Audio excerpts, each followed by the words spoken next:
we got to talk Jets. We're going to talk about their division rival a little bit more today. And obviously, if you haven't heard, they fired their GM, Mike Maccagnan, and have appointed Adam Gase, formerly in charge of personnel for Miami, now to be in charge of personnel of the New York Jets. Drew, first impressions. Before we go into anything deeper, what are your first impressions about this move and giving the reins over to a guy like Adam Gase, because supposedly the two were fighting? Literally, besides some defensive players. That was me, Kevin. Good to see you, man. Sorry. No, you're good. Literally, defensive players in the last couple of drafts that he was part of in Miami, he did decent on. But I will not sit there and say that his draft down in Miami gives him any kind of credentials that goes, man, you want this guy leading the team in drafts and signing free agents. I mean, no one wanted to come to Miami. His drafts were literally... Danny Amendola did. overpaid. And, I mean, literally... I don't want to sit there and knock some of the defensive players. You look at Xavier Howard. You look at there's another one I'm blanking out. Adams, yeah. No, that's for the Jets. I'm sorry. I'm still stuck on the Jets. They're Minkah Fitzpatrick. Right. So, besides that, I don't know why you want Adam Gase to run it. If there's something going on with the GM and the leadership of that, I get it. You need to move him on, even though I think he's done a really great job for the organization so far. When you compare the last couple of drafts compared to Miami and the Jets, you got to give to the Jets over Miami. And they went 10-6 his first year there with Todd Bowles at head coach. Obviously, things have not worked out quite so well since then. But the most confusing thing to me here, Drew, and we'll talk about the personnel and everything here in just a second. The most confusing thing here for me is, why did you let this guy give away $125 million in guaranteed money to all these players on your team and then go draft for you if you're just going to fire him right afterward? That makes absolutely no sense. If you don't believe in him, there should have been somebody else sitting in that chair before the offseason started. Supposedly, this is all because him and Adam Gase could not get along, which is weird because he's the guy who said he wanted Adam Gase and hired Adam Gase. Supposedly, it's because they weren't getting along. It seems like Adam Gase thought that some guys like Le'Veon Bell coming in were going to be overpaid. That's where they were kind of butting heads, but that's all water under the bridge. I mean, you made the point before the show. They still have $28 million in cap space left. You can afford to overpay people right now when you're just totally bereft of talent, right? Absolutely, and $28 million, which is going to go up next year because cap goes up, every year. You have tons of space there to sit there and pick up wide receivers if someone comes out on the market. An offensive lineman if you feel like you need to trade one or sign one. I mean, because looking at the contracts, a lot of you guys are still under contract in the Jets organization. We're going through the contracts. Right. There wasn't a whole lot out there, maybe besides Darren Lee talking about taking up his fifth option. You don't really have a lot of people you got to pay. So you're looking at $28 million? Shoot. You go pick up a good wide receiver with that. I totally agree, man. And maybe Adam Gase was sitting there saying, hey, after this draft, you didn't do enough to bring in offensive players. He's an offensive guy. That's the first thing he's going to be judged on critically, right? If you're calling the offense and it's not working, everyone's going to be sitting there saying, what's wrong with Adam Gase? And I know we're going to be saying, well, look at his receivers, but we've been saying that about the Jets, and they've not addressed that. So maybe that's where part of the contention comes in. Well, you sit there and look at Miami in the last couple of drafts that Adam Gase did. He barely drafted any offense. I think the tight end from last year. Gesicki, there you go. It was the only draft pick that I saw that was randomly might be decent. I mean, it's too young. Took Kalen Ballage, a good running back out of Alabama that might develop in it. It was a 4th round pick. Look, I'm with you. They didn't really invest a lot in offense or their weapons in Miami, but he still kind of got hung out to dry a little bit when the offense wasn't clicking. So maybe he's sitting there learning from his mistakes, and Adam Gase is saying, I'm not going to take the fall again because the offense isn't working when we haven't addressed enough on the offensive side of the ball. That being said, $13 million for a guy like Le'Veon Bell, when your team has the money to spend, I think that's still a pretty good contract. I know there's opportunity cost of, well, we could have given those to other players down the line in the future and maybe brought in a couple receivers for that money, or we could have brought in 2 or 3 different weapons and brought in other guys.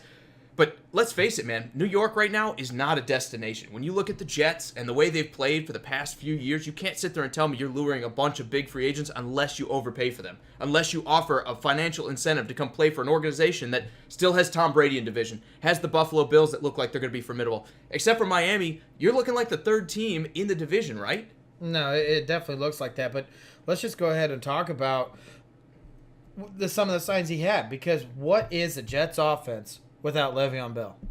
I'm not saying Le'Veon Bell is worth $13 million. I'm not saying he's worth all the money they gave him. But where does it put him in the rankings? I mean, I would not consider the Jets good at all on offense if they didn't have Le'Veon Bell. I think with Le'Veon Bell, you're looking, in my opinion, is anywhere from 3 to 4 extra wins with Le'Veon Bell there. I mean, I could be wrong, but you've seen the guy in the past in the Steelers organization take over a game offensively. Why can't he do it again? He just had a year off. He's got fresh legs.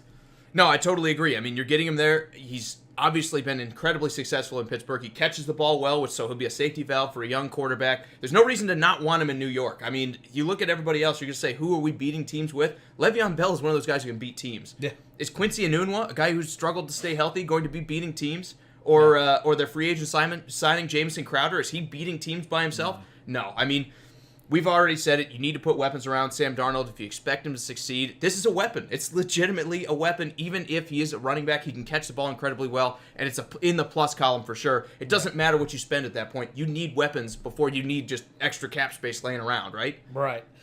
Steve says the Jets' offense is 23rd without Bell. I actually think that's kind of high, man. I do too. I would probably say like 28.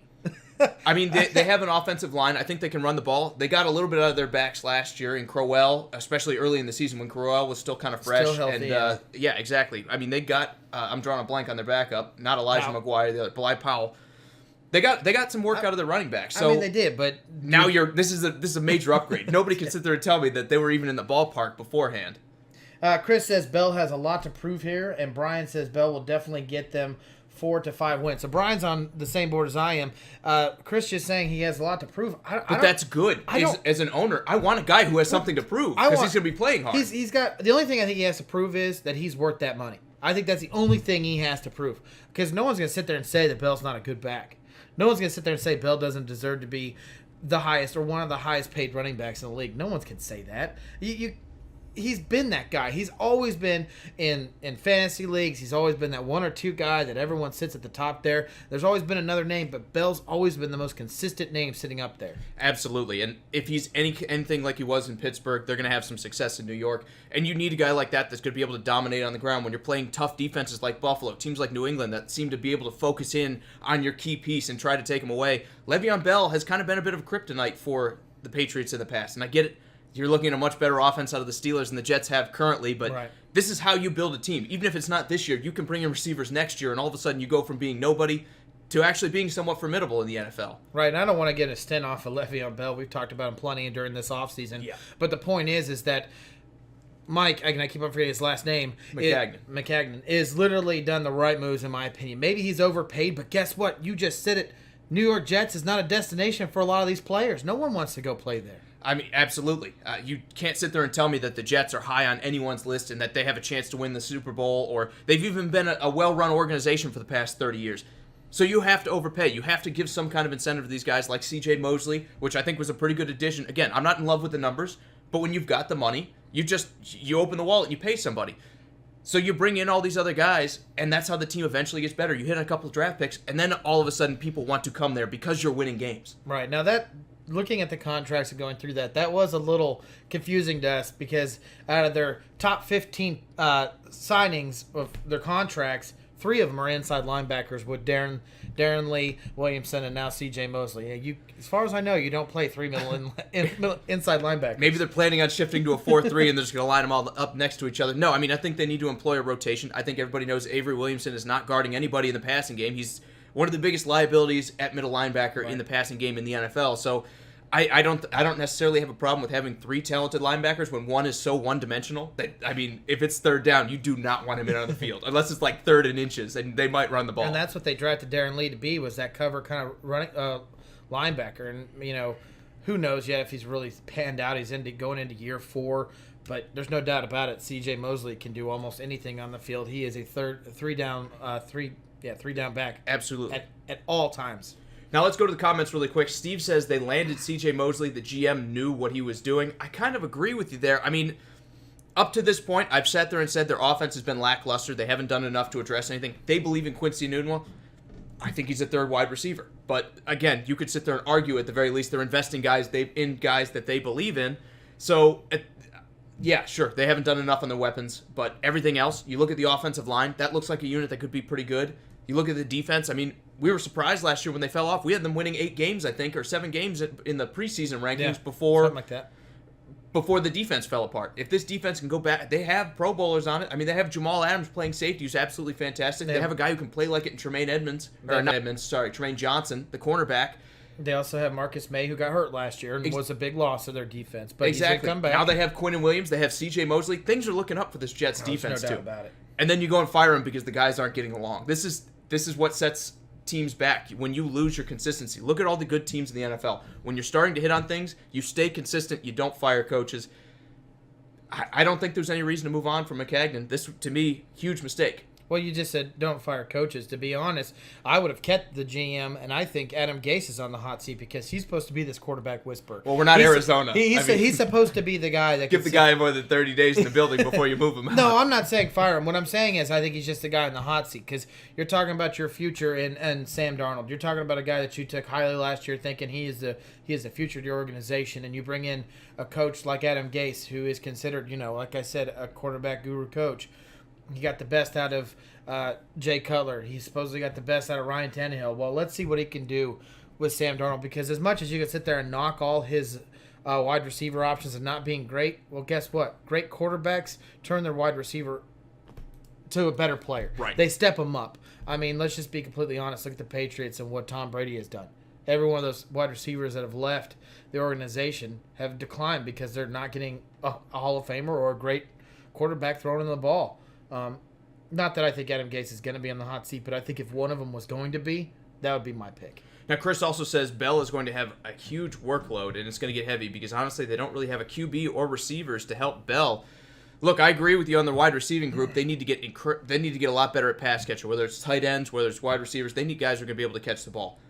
As for quarterback, I don't think we really know what Sam Darnold is. I mean, yeah, he kind of struggled last year, but you look at everyone around him and you can sit there and say, who would have success in that system? Yeah. Short of you having an Aaron Rodgers or a guy that elevates people like that, nobody's really succeeding with last year's Jets. So, again, I don't think they know what they have, and the best way to find out is to put some guys that can actually do things at wide receiver and let him work with those guys. But we haven't really seen that happen yet. Yeah. All right, let's move forward, Drew. Last thoughts on this before we move on. Is there anything the Jets can do right now that kind of mitigate the situation? Is there a hire out there that they can bring somebody in that you're like, okay, well, I get it, we shouldn't have made that move, but maybe we upgraded or maybe something else happened? No, just anything not make this a disaster. I'm completely with Steve when he says this is a power hungry move by Gase. I think he will be the GM. I think he'll take over all personnel operations, just like he did down in Miami. I think this is just him moving, trying to get to that ownership's ear, saying, hey, I could do this without him. And they had a 9-7 year in their Miami. I think they made the playoffs that year. They might have, or if not, they got close. And then they were 7-9 last year in a year where everybody had them written off because their talent wasn't there. So maybe that's not the worst thing in the world, right? And we still are. But maybe that's not the worst thing in the world to have Adam Gase running everything. I just think it's a bit of a risk, especially for a guy that has won you 10 games in Maccagnan, has done some good things to set this roster up. Maybe not enough, but he's done some good things. And you do it after you let the guy spend your bankroll, basically. Doesn't make a lot of sense to me, but hey, when did the Jets ever make a lot of sense to me? I don't know. The 70s? It's been a while. I wasn't there for that. Hey guys, thanks for watching. We hope you enjoyed what you saw. If you did, make sure you subscribe to our page here and throw us a like if you don't mind. Guys, remember this is Sports Around the Bar, so grab one of your favorite drinks. Join one of the fastest growing communities on YouTube. We can't wait to hear from you.